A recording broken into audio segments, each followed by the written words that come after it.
ओम शांति।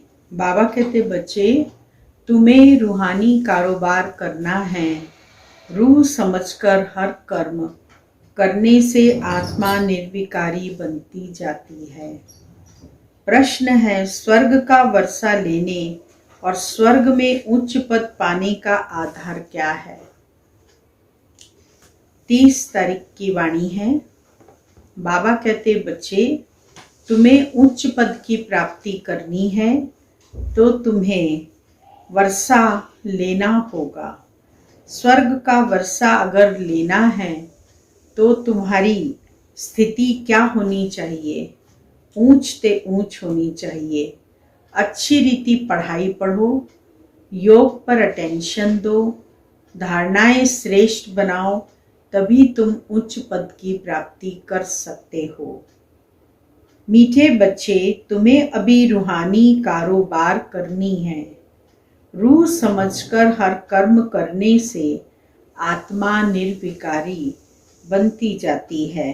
प्रश्न है, स्वर्ग का वर्षा लेने और स्वर्ग में उच्च पद पाने का आधार क्या है? उत्तर, ब्रह्मा कुमार कुमारी बने तो स्वर्ग का वर्षा मिल जाएगा, परंतु उच्च पद का आधार है पढ़ाई। अगर बाप का बनकर अच्छी रीति पढ़ाई पढ़ते रहे, पूरा पवित्र बने तो राजाई पद मिलता है। कोई पूरा पढ़ते नहीं, कर्म बंधन है, पूरा पवित्र नहीं बने और शरीर छूट गया तो प्रजा में भी साधारण पद पा लेंगे। ओम शांति। रूहानी बच्चों को रूहानी बाप समझा रहे हैं। यहाँ रूहानी कारोबार है, बाकी सारी दुनिया में जिस्मानी कारोबार है। वास्तव में कारोबार चलती है रूहों की। आत्मा ही इस शरीर द्वारा पढ़ती है, चलती है, विकर्म करती है। इसीलिए पतित आत्मा पाप आत्मा कहा जाता है। आत्मा ही सब कुछ करती है। इस समय सब मनुष्य देह अभिमानी हैं। मैं आत्मा हूँ समझने बदले समझते हैं मैं फलाना हूँ। यह व्यापार करता हूँ, यह फलाने कामी क्रोधी हैं। शरीर का ही नाम लेते हैं। इसको कहा जाता है देह अभिमानी दुनिया, उतरती कला की दुनिया। सतयुग में ऐसे नहीं होता, वहां देही अभिमानी होते हैं। तुमको देही अभिमानी बनाया जाता है। अपने को आत्मा निश्चय करो।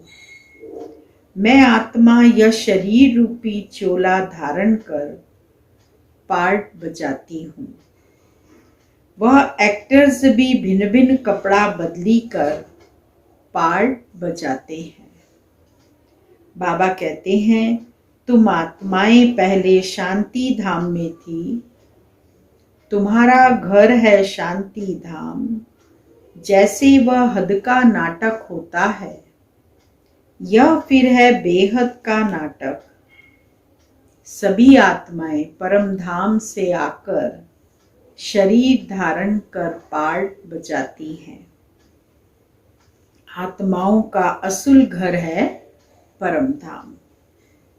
उन एक्टर्स का तो घर यहाँ ही होता है। सिर्फ ड्रेस बदली कर आकर पार्ट बजाते हैं। तो बाप बैठ समझाते हैं, तुम आत्माएं हो। बाप तो बच्चे बच्चे ही कहेंगे, सन्यासी बच्चे बच्चे नहीं कहेंगे। बाबा कहते हैं, मैं पतित पावन तुम सभी आत्माओं का बाप हूं, जिसको तुम गॉड फादर कहते हो। गॉड फादर तो निराकार है। ब्रह्मा विष्णु शंकर को भी गॉड फादर नहीं कहेंगे। उनमें भी आत्मा है, परंतु उनको कहते हैं ब्रह्मा देवताय नमः, विष्णु देवताय नमः। देवताएं क्या करते हैं यह किसको पता नहीं है। बाप ही आकर समझाते हैं, तुम कैसे ड्रामा प्लान अनुसार पार्ट बजाते हो। दुनिया एक ही है, ऐसे नहीं कोई नीचे पाताल व ऊपर से दुनिया है। दुनिया एक ही है जिसका चक्र फिरता रहता है। लोग तो कह देते हैं मून में प्लॉट लेंगे। बाप समझाते हैं, बच्चे कितने इंसॉल्वेंट बन पड़े हैं। भारतवासियों के लिए ही कहते हैं, तुम कितने साहूकार समझदार थे। इन लक्ष्मी नारायण का सारे विश्व पर राज्य था, जिसको कोई लूट न सके। यहाँ कोई पार्टीशन आदि नहीं होती। यहाँ तो कितनी पार्टीशन है, जगह जगह पर पार्टीशन है, बाउंड्री बनी हुई है। एक व्यक्ति दूसरे जगह पर नहीं जा सकता। आपस में टुकड़े टुकड़े पर लड़ते रहते हैं। तुम सारे विश्व के मालिक थे। सारा आकाश, पृथ्वी, समुद्र सब तुम्हारा था। तुम उनके मालिक थे, अब तो टुकड़े हो गए हैं। यह किसको पता नहीं है। भारत ही विश्व का मालिक था। बाबा समझाते हैं, आत्मा को जो पार्ट मिला हुआ है वह कभी घिसता नहीं, चलता ही रहता है। अभी तुम फिर से मनुष्य से देवता बन रहे हो, फिर 84 जन्म लेंगे। तुम्हारा पार्ट चलता ही रहता है, कभी बंद नहीं होता है। कोई मोक्ष आदि पाते नहीं। जितने अनेक गुरु, अनेक शास्त्र, उतनी अनेक मतें होती हैं। मनुष्यों में कितनी अशांति है। जहां भी जाओ कहेंगे मन को शांति कैसे मिले। यह देह अभिमान में आकर कहते हैं, बाप समझाते हैं, मन और बुद्धि यह है आत्मा के ऑर्गन्स। बाकी यह सब शरीर की कर्म इंद्रियां हैं। आत्मा कहती है, मेरे मन को शांति कैसे मिले। वास्तव में ये कहना गलत है। तुम आत्मा हो, तुम्हारा स्वधर्म ही शांत है। तुम ऐसे कहो, मुझ आत्मा को शांति कैसे मिलेगी। इसमें कर्म तो करना ही है। यह बातें बाप ही बैठ समझाते हैं। दुनिया में यह ज्ञान किसको नहीं है। वहां है भक्ति मार्ग। उनको ज्ञान का पता नहीं है। ज्ञान तो एक बाप ही देते हैं। बाप खुद कहते हैं, मैं कल्प कल्प कल्प के संगम युग पर आता हूं। कलयुग के अंत में सभी पतित हैं। यह है रावण राज्य। रावण को जलाते भी भारतवासी ही हैं। बाप पतित पावन का जन्म भी यहाँ है, तो रावण का जन्म भी यहाँ है। रावण जो सबको पतित बनाते हैं, इसीलिए उनको जलाते हैं। यह बातें किसकी बुद्धि में नहीं है। अब भारत में कृष्ण जयंती मनाते हैं। कृष्ण की लीला भजन आदि करते हैं। कृष्ण को बहुत मानते हैं। कृष्ण के झूले में झुलाते हैं। उसकी लीलाएं करते हैं। ड्रामा के रूप में भी, नृत्य नाटिका के रूप में भी करते हैं। अब बाप कहते हैं, वास्तव में कृष्ण लीला कुछ है ही नहीं। कृष्ण ने क्या किया? कहते हैं कंसपुरी में जन्म लिया। अब कंस तो डेविल को कहा जाता है। सतयुग में डेविल कहां से आए? तुम जानते हो कृष्ण की आत्मा जो सतयुग में थी, वह अपने 84 जन्म भोग इस समय पतित से पावन बन रही है, अपना पद फिर से ले रही है। वैसे ही तुम कृष्णपुरी में रहने वाले थे, 84 जन्म ले, अब फिर अपना पद ले रहे हो। जयंती मनानी है वास्तव में शिव बाबा की। जो शिव बाबा सबको हेल से हेवन में ले जाते हैं, उनकी कोई लीला है नहीं। कहते हैं कि हे पतित पावन बाबा आओ, आकर हमको हेल से हेवन में ले जाओ। आप हमारे बाप हो तो हम स्वर्ग में होने चाहिए, हम विशेष दुनिया में क्यों हैं? इसीलिए बुलाते हैं, हे गॉड फादर, हमको इस दुख की दुनिया से लिबरेट करो। यह भी ड्रामा में नूंद है। बाबा कहते हैं, इस ड्रामा को कोई जानते नहीं। शास्त्रों में ड्रामा की आयु लंबी लिखती है। नई दुनिया को पुरानी बनाना ही है, सतो रजो तमो में आना ही है। यह है बेहद की बात। अभी तुम फिर से विश्व के मालिक बन रहे हो। भारतवासी जो नई दुनिया में थे, वही 84 जन्मों का पार्ट बजाएंगे। अभी तुम पवित्र बनते हो, बाकी सब मनुष्य पतित हैं, तब तो पावन के आगे जाकर नमन करते हैं। पावन को पावन नमन क्यों करेंगे? सन्यासी पावन है, तब तो पतित मनुष्य उनके आगे माथा झुकाते हैं। कन्या पवित्र है तो सब उनके आगे सिर झुकाते हैं। वही कन्या शादी कर ससुर घर जाएगी तो माथा टेकना पड़ता है। जब कन्या की शादी नहीं होती तो सब उसके पांव छूते हैं, और जब उसकी शादी हो जाती है तो वो सबको माथा टेकती है। अभी बेहद का बाप आए हैं सबको पावन बनाने। वह सब है कलयुग में, तुम हो अभी संगम पर। अब तुमको पतित दुनिया में नहीं जाना है। यह है ही कल्याणकारी युग।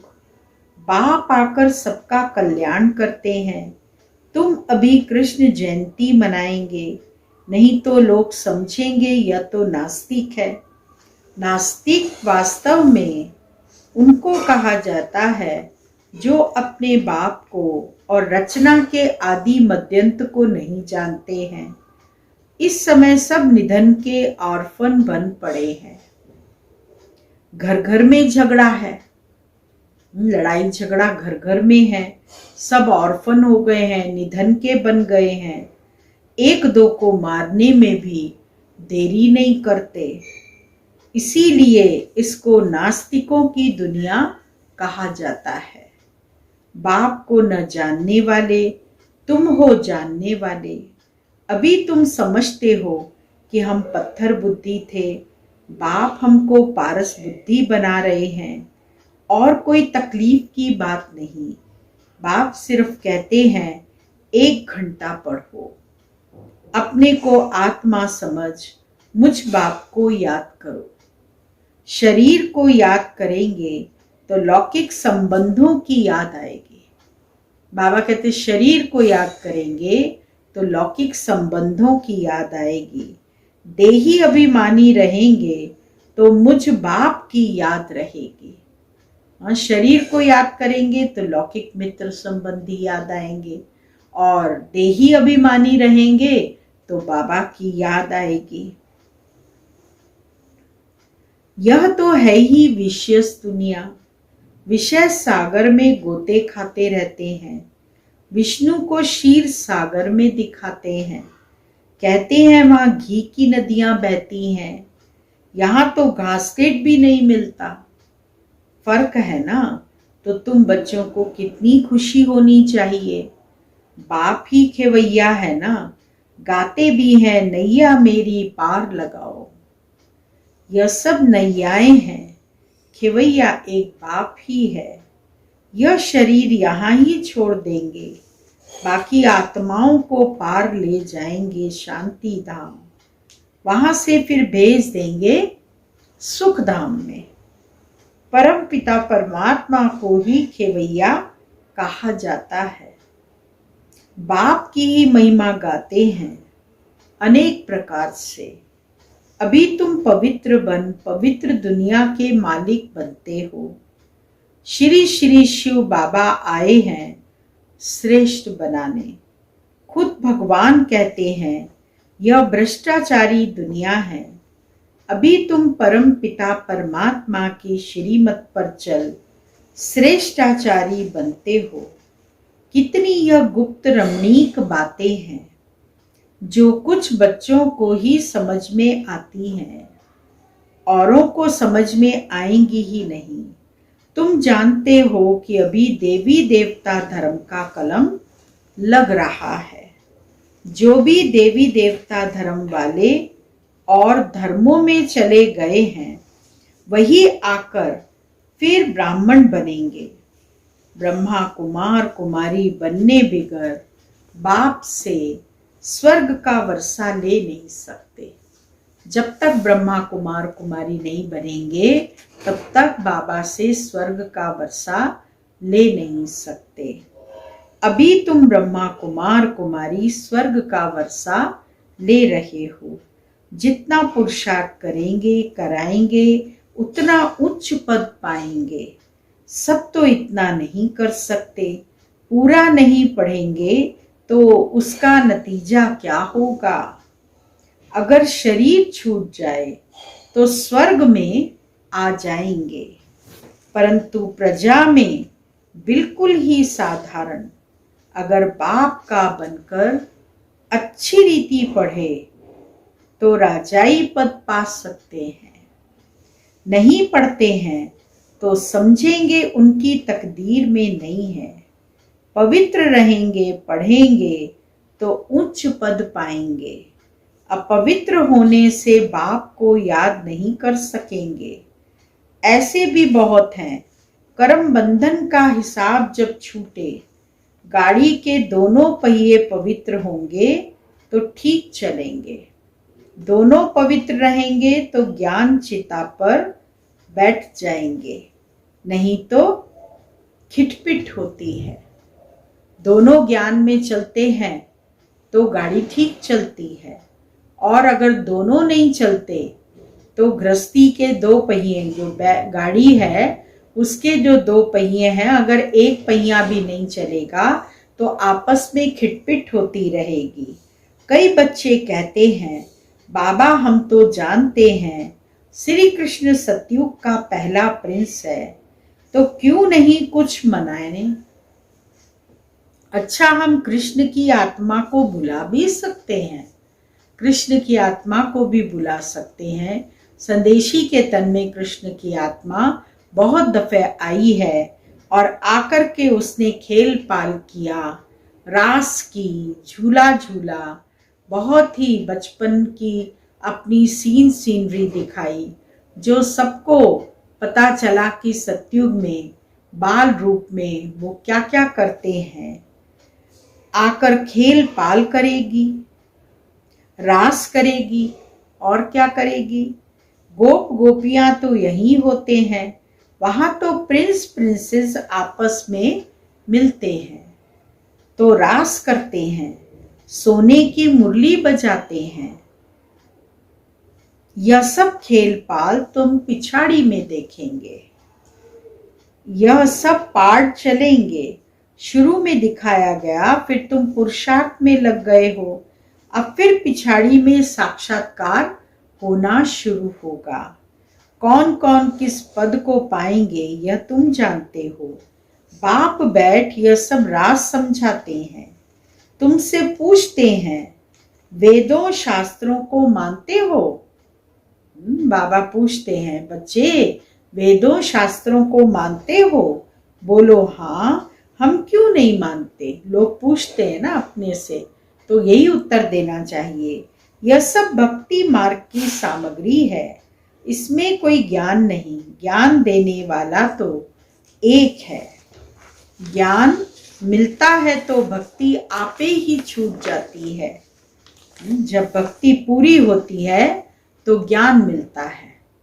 जब भक्ति पूरी होगी तो छूटेगी, फिर ज्ञान मिलेगा, और ज्ञान मिलता है और उसका फल मिलता है, फिर फल भी मिलता है, और ज्ञान के बाद वैराग्य की उत्पत्ति भी होती है। भक्ति आपे ही छूट जाती है। तुम मंदिर में भी जाएंगे तो बुद्धि में रहेगा कि यह लक्ष्मी नारायण फिर अब नई दुनिया में राज्य करेंगे। बाप बच्चों को समझाते हैं, दोनों तरफ तोड़ निभाना है। गृहस्थ व्यवहार में रहते पवित्र बनना है। श्रीमत कहती है पूरे पवित्र बनो, पूरा वैष्णव बनो और विष्णुपुरी का राज्य लो। अच्छा मीठे मीठे सिकिलदे बच्चों प्रति माता पिता बाप दादा का याद प्यार और गुड मॉर्निंग। रूहानी बाप की रूहानी बच्चों को नमस्ते, और रूहानी बच्चों की रूहानी बाबा को याद प्यार गुड मॉर्निंग नमस्ते। मुख्य सार है पहला पॉइंट, योग द्वारा कर्म बंधन का हिसाब किताब चुकतू कर पावन बनना है। ज्ञान चिता पर बैठना है। पूरा पूरा वैष्णव अर्थात पवित्र बनना है। दूसरा पॉइंट, अपने शांत स्वधर्म में स्थित रहना है। सबको शांति धाम की याद दिलानी है। कभी भी अशांत नहीं होना है। वरदान है, नॉलेज द्वारा रावण के बहु रूपों को जानकर उसकी अट्रैक्शन से मुक्त रहने वाले हिम्मतवान भाव। जो बच्चे नॉलेज द्वारा रावण के बही रूपों को अच्छी तरह से जान गए हैं, उनके आगे वह नजदीक भी नहीं आ सकता। चाहे सोने का चाहे हीरे का रूप धारण करें, लेकिन उसकी अट्रैक्शन में नहीं आएंगे। ऐसी सच्ची सीताएं बन लकीर के अंदर रहने का लक्ष्य रख हिम्मतवान बनो। फिर यह रावण की बहु सेना वार करने के बजाय आपकी सहयोगी बन जाएगी। प्रकृति के 5 तत्व और 5 विकार ट्रांसफर होके आपकी सेवा के लिए आएंगे। स्लोगन, सेवाओं में सफलता प्राप्त करना है तो निर्माण चित्त की विशेषता को धारण करो। ओम शांति।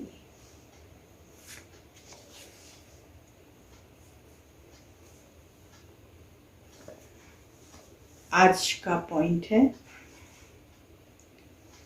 सेवा में स्वयं को निमित्त समझकर डबल लाइट रहना यह भी भाग्य है, क्योंकि किसी भी प्रकार का बोझ खुशी की अनुभूति सदा नहीं कराएगा। जितना अपने को डबल लाइट अनुभव करेंगे उतना भाग्य पदम गुना बढ़ता जाएगा। ओम शांति। आज जन्माष्टमी का दिन है। इस महान पर्व की आप सबको बहुत बहुत बधाई हो, क्योंकि हम सब श्री कृष्ण की जन्माष्टमी मनाते हैं। इस दिन सब लोग भक्ति मार्ग में उपवास रखते हैं, मंदिरों में जाते हैं और घर के अंदर झांकी सजाते हैं। श्री कृष्ण को झूले पर बिठाकर लड्डू गोपाल को झूला झुलाते हैं। तो श्री कृष्ण जो सतो प्रधान आत्मा थी, जो पवित्र आत्मा थी, जो इतनी महान आत्मा थी, जिसके महिमा में कहते हैं 16 कला संपूर्ण, संपूर्ण निर्विकारी, मर्यादा पुरुषोत्तम और संपूर्ण अहिंसक थी तो उस आत्मा का गायन आज कलयुगी दुनिया में कितना हो रहा है। जगह जगह मंदिरों को सजाया जाता है और वहाँ झूले लगाए जाते हैं, 56 प्रकार का भोग रखा जाता है, सुंदर सुंदर सीनरी बनाई जाती है। कहीं कहीं पर तो बड़े चैतन्य रूप में भी लोग यशोदानंद बनकर और कृष्ण को गोद में उठाते हैं, बालक को सजाकर गोद में रहते हैं। इतनी कृष्ण के प्रति आस्था है और कृष्ण का इतना मान है, इतना सम्मान है, जबकि उनका जन्म तो कारागार में हुआ है, जेल में हुआ और जेल से निकालकर उनको गोकुल में रखा गया, यशोदा की गोद में दिया गया, जहाँ पर उन्होंने अनेक प्रकार के कर्तव्य बचपन में दिखाए। इन्हें खेल पाल कहा जाता है। जैसे बच्चा बचपन में भिन्न भिन्न खेल करता है, उसी प्रकार से ये खेल पाल दिखाया जाता है कि कैसे कृष्ण ने मक्खन खाया, कैसे उसने गोपियों को छेड़ा, गोपियों की हंसी उड़ाई, उनको ये हर बात में शिक्षा मिली। आज वो स्नान करने गई तो भी उनके वस्त्र उसने हरण किए। तो क्यों हरण किए? इसका आध्यात्मिक रहस्य है कि देह अभिमान रूपी वस्त्र जब हम पहनते हैं तो हम अहंकारी बन जाते हैं। हम किसी की भी सुनना पसंद नहीं करते और जब देही अभिमानी का आवरण हम इनके ऊपर डालते हैं तो हम आत्माएं एकदम शांत हो जाती हैं और बिल्कुल कृष्णमय हो जाती हैं। भगवान की याद में रहने से हमें श्री कृष्ण पद की प्राप्ति होती है। उसके लिए तो बहुत पुरुषार्थ की आवश्यकता है और पुरुषार्थ भी इतना कि हम परमात्मा के प्यार में निरंतर लवलीन रहें, कोई दूसरी चीज़ हमें याद न आए। जितना हो सके, देखो कृष्ण की कहानी कितनी वंडरफुल है कि उसने देवकी के यहाँ जन्म लिया, लाइट रूप में आत्मा आई, गर्भ से जन्म नहीं हुआ, लाइट से फरिश्ता बनकर गोद में आ गया और फिर वासुदेव ने उसको अपने सिर पर टोकरी रखकर जमुना नदी पार कराई और वहाँ गोकुल में उसको छोड़कर आए। कंस की हाथों से उसको बचाने के लिए इतना सब उन्होंने किया। आखिर श्री कृष्ण की महिमा तो अपरंपार है और भविष्य की दुनिया में श्री कृष्ण का राज्य आने वाला है, क्योंकि भारत को सोने की चिड़िया कहा गया है। भारत इतना महान देश था, इतना सतो प्रधान था, जहाँ सोने चांदी के महल थे, सब जगह हीरा मोती लगा हुआ था, कि इतना कि द्वापर युग के अंदर और द्वापर के अंत में मोहम्मद गजनवी 16 दफे लूट कर ले गया। इतना सामान सोना चांदी था। आज सब यहाँ से हीरे मोती ले गए। लाल किले में ताउसी तख्त पर कोहिनूर था, उस कोहिनूर को भी निकाल कर ले गए। सब सोना चांदी ले गए। तो बाबा ने कहा, अभी पतित और तमो प्रधान दुनिया बनने से आज भारत गरीब बन गया है, लेकिन फिर से उतना महान बनेगा। उसके लिए तुम बच्चों को बहुत बहुत बाबा की याद में रहकर और उस दुनिया की स्मृति करके, जितना तुम बच्चे अपने पुरुषार्थ को आगे बढ़ाओगे तो नई दुनिया में उच्च पद की प्राप्ति करोगे। ओम शांति।